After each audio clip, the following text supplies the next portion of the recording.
Assalamualaikum warahmatullahi wabarakatuh. Hai, apa kabar? Semoga sehat dan juga happy selalu. Kalian pasti tahu dong sama yang namanya kawin kontrak. Iya, kawin kontrak. Kali ini kawin kontraknya berujung tragis yang terjadi di Bogor, Indonesia. Tapi sebelum lanjut, aku mau ngingetin kalau kisah kali ini itu bukan dari karangan aku, tapi informasinya sudah ada di media. Kalian kalau mau baca langsung monggo silahkan. Tapi kalau mager ya udah duduk manis aja. Simak videonya sampai habis.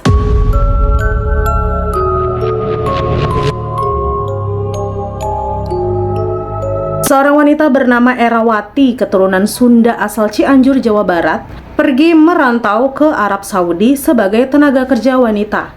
Suatu hari, Erawati berkenalan dengan seorang pria asal Arab Saudi yang merupakan tentara. Dan seiring berjalannya waktu, suka-suka jatuh cinta dan mereka berdua pun menikah. Dan dari pernikahannya inilah lahir seorang bayi perempuan cantik yang diberi nama Sarah Sesa, yang kali ini akan fokus ke kehidupannya Sarah. Keluarga Erawati ini sangat bahagia ya, hidup bahagia, mereka rukun, tentram. Bahkan Erawati juga dekat dengan keluarga dari suaminya. Sampai suatu hari, ayahnya Sarah atau suaminya Era ini harus pergi selama-lamanya atau meninggal dunia. Karena udah nggak ada sosok suami, Erawati memutuskan untuk kembali ke tanah air. Sebenarnya pada saat itu, Sarah ini udah diminta untuk tinggal di Arab aja dengan keluarga suaminya atau keluarga ayahnya Sarah. Namun Sarah ini menolak dan lebih memilih tinggal bersama ibunya. Akhirnya Era dan Sarah ini tinggal di kampung halaman ibunya di Kampung Parigi, Desa Sukamaju, Kecamatan Cianjur, Jawa Barat. Setelah itu, Era memilih menikah lagi dengan seorang pria bernama Samin yang jarak umurnya ini sekitar 12 tahun lebih tua suaminya Era. Sarah juga gak keberatan dan mereka juga tinggal bersama. Meskipun bukan ayah kandung, Sarah sama sekali gak ada masalah dengan bapak tirinya.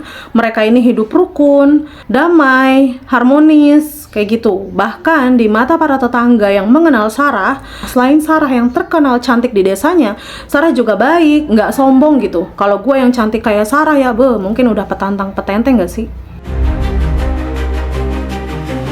Singkat cerita, saat usia Sarah ini menginjak 21 tahun, Sarah yang keturunan Sunda Arab ya tentunya berparas cantik.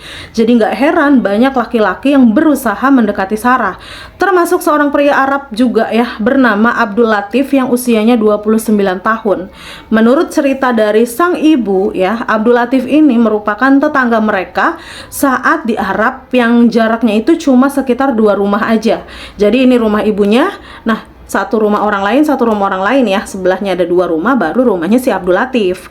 Jadi ibunya Sarah ini tentu aja kenal baik dong dengan si Abdul ini. Terus kok bisa ya si Abdul ada di Indonesia? Ya karena si Abdul ini mau berbisnis kayu. Jadi nanti kayu-kayu di Indonesia ini diekspor ke Arab gitulah. Abdul juga udah tinggal di Indonesia ini kurang lebihnya itu 2 tahun. Suatu hari, Abdul ini sengaja berkunjung ke rumah Ibu Era, dan di sanalah Abdul bertemu dengan Sarah yang udah menjadi gadis cantik. Dari pandangan pertamanya Abdul ya, rupanya Abdul ini naksir sama Sarah. Bahkan Abdul berniat untuk menikahi Sarah. Abdul juga bilang ke Era pengen nikah nih sama Sarah. Tahu kabar itu, Sarah menolak. Sarah sama sekali nggak mau nikah sama Abdul. Sarah nggak mau sama sekali ya, pokoknya Sarah nggak tertarik sekali sama Abdul. Abdul ya, yang tahu kalau Sarah ini nggak tertarik sama Abdul ya, bukannya mundur pelan-pelan, tapi Abdul ini malah makin terus-terusan mepet Sarah. Bahkan Abdul udah 3 kali ngelamar Sarah dan ketiganya juga ditolak sama Sarah. Karena udah sering ditolak ya, Abdul ini mulai berpikir keras gimana caranya Sarah ini bisa luluh sama dia. Udah kupepet terus, Sarah tetap aja nggak mau. Akhirnya Abdul membelikan Sarah sebuah sepeda motor dan seperti gayung bersambut, Sarah mulai mau membuka hatinya untuk Abdul. Dan melihat reaksinya Sarah yang udah mulai luluh ya, Abdul ngambil kesempatan itu dong. Abdul langsung melamar Sarah saat itu juga dengan berjanji akan membelikan sebuah mobil baru, sebuah rumah makan, dan juga sebuah villa yang semuanya ini atas nama Sarah sendiri. Setelah itu mereka berdua merencanakan pernikahan. Siapa sangka ya, ternyata Sarah menerima lamaran Abdul yang keempat kalinya ini. Padahal dari sini ya bisa dibilang Abdul ini orangnya gigih dan terus berusaha gitu. Tapi jangan ngejudge ya, mungkin aja saat itu Sarah ini emang mulai luluh ya, karena kan Abdul ini emang gigih dan terus berusaha buat dapetin hatinya Sarah. Pada tanggal 7 Oktober 2021, Abdul dan Sarah ini melangsungkan pernikahan secara kontrak dan juga siri.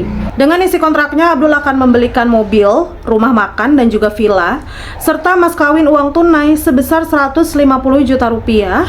Dan isi kontraknya juga tertulis jika suatu hari nanti Abdul tidak bisa memenuhi janjinya atau Sarah ini ditalak sebelum kontraknya selesai, Abdul diharuskan membayar uang sebesar 1 miliar rupiah kepada keluarganya Sarah. Aku nggak ngerti ya kenapa harus kawin kontrak gitu, tapi ya udahlah ya, kita nggak pernah tahu apa yang sebenarnya terjadi. Balik lagi, aku hanya menceritakan yang ada di media. Karena setelah menikah, sifat aslinya Abdul ini mulai kelihatan. Abdul dan Sarah ini juga kan tinggal bareng di rumah orang tuanya Sarah ya. Meskipun Abdul ini udah pernah ngajak Sarah buat tinggal di villa aja berdua, tapi Sarah ini nolak. Tapi meskipun tinggal satu atap ya, rupanya Abdul ini mulai berubah. Abdul mulai posesif parah, bahkan Sarah nggak boleh keluar rumah. Meskipun cuma pergi ke warung aja itu nggak boleh, atau pergi sama ibunya juga nggak boleh juga. Parah gitulah, bukan yang kayak oh gue mau nongkrong nih, oh gue mau pergi nih sama teman gue, itu nggak. Pokoknya pergi keluar rumah nggak boleh. Sarah ini harus nempel terus sama Abdul ya. Bahkan Sarah juga jadi translatornya si Abdul, karena Abdul ini nggak bisa ngomong bahasa Indonesia. Jadi hari-harinya Abdul ini komunikasi pakai bahasa Arab atau Inggris. Abdul juga rupanya nggak bisa bawa motor, jadi Sarah lah yang kemana-mana nganterin lakinya kalau pakai motor. Jadi Abdul yang dibonceng di belakangnya Sarah. Kalau Sarah nggak bisa nganterin Abdul, ya Abdul pergi keluar naik mobil dengan nyetirnya ya asal-asalan. Bahkan tetangga juga sampai keganggu gitu ya, karena si Abdul ini parkir mobilnya ini sembarangan aja, sampai orang-orang ini nggak bisa lewat, kehalang sama mobilnya si Abdul. Abdul juga udah sering ditegur sama warga, tapi ya udah, Abdul tetap aja gitu lagi, meskipun udah ditegur berkali-kali sampai warga yang jengkel ini ya sama kelakuannya si Abdul. Ya udah sampai ya udah deh capek sendiri. Selain sifatnya yang posesif parah ya, baru 1 bulan pernikahan Sarah juga udah sering dapet kekerasan dalam rumah tangga. Jadi KDRT juga si Abdul rupanya. Singkat cerita, pada tanggal 20 November 2021, berarti usia pernikahannya Abdul dan Sarah ini kurang lebih 1,5 bulan. Sekitar jam 2 pagi, Abdul ini lagi-lagi melakukan kekerasan ke Sarah. Abdul ini nuduh Sarah berselingkuh. Tapi Sarah ini nggak mengakui perselingkuhan, karena gimana mau selingkuh? Orang dibekep aja gitu, dikekep aja di rumah, kagak boleh pergi kemana-mana. Meskipun udah dijelasin ya sama Sarah, Abdul tetap aja nggak percaya. Dia tetap aja teriak-teriak nuduh Sarah selingkuh. Bahkan suaranya si Abdul ini sampai kedengeran sama tetangga. Abdul juga membenturkan kepalanya Sarah ke tembok dan juga ke lantai sampai berdarah. Setelah itu, Abdul nyiram Sarah dengan air keras. Sarah yang disiram ya, tentu aja teriak-teriak kesakitan. Gimana nggak kesakitan coba? Orang 99% tubuhnya Sarah melepuh. Jadi bukan disiram lagi nih, ini makanya udah diguyur, tau nggak? Ngeri banget. Dengar suara Sarah ya yang teriak-teriak, tetangga ini pada berdatangan dan melihat kondisi Sarah yang mengerikan.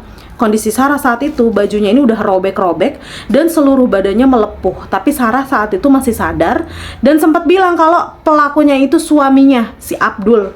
Saat itu Sarah langsung dibawa ke rumah sakit dan beberapa warga di rumah ya, di rumahnya Sarah ini nyari si Abdul. Abdul ini nggak ada, Abdul udah ngilang, nggak ada kabar. Abdul ini udah ngilang, nggak ada, kabur dia pergi bawa motor. Si Abdul ini kan ingat kan nggak bisa bawa motor, jadi dia ngendarain motornya itu ya barbar, ugal-ugalan. Bahkan warga ya yang ngeliat si Abdul ini hampir mau nabrak pohon, tapi karena mungkin sekitar jam 2 pagi nggak ada siapa-siapa ya, jadi si Abdul ya udah berhasil lolos, kabur dia. Warga juga buru-buru ya melaporkan hal tersebut ke polisi. Sementara kondisi Sarah yang udah ada di rumah sakit ternyata nggak selamat. Sarah meninggal dunia. Singkat cerita, sekitar 7 jam kemudian polisi berhasil menangkap Abdul di Bandara Soekarno-Hatta. Abdul ini baru mau beli tiket menuju Arab Saudi, dia mau kabur ke negaranya. Polisi saat itu juga langsung meringkus Abdul dan membawanya ke Mapolres Cianjur dan ditahan untuk pemeriksaan lebih lanjut. Polres Cianjur, Jawa Barat menjerat Abdul Latif dengan pasal berlapis, yaitu pasal 340, pasal 338, dan pasal 351 ayat 3 KUHP tentang penganiayaan berat dan pembunuhan berencana. Dan Abdul Latif terancam hukuman mati. Emang udah deh, hukuman mati aja. Kayak lu tuh maunya gimana? Udah berusaha segigih itu cuma untuk dihilangkan nyawanya gitu. Kayak gue kagak ngerti nih sama si Abdul nih maunya gimana, itu Sarah ini salah apa gitu ya. Terima kasih udah nonton, sampai ketemu lagi di video-video selanjutnya dan assalamualaikum warahmatullahi wabarakatuh. Bye.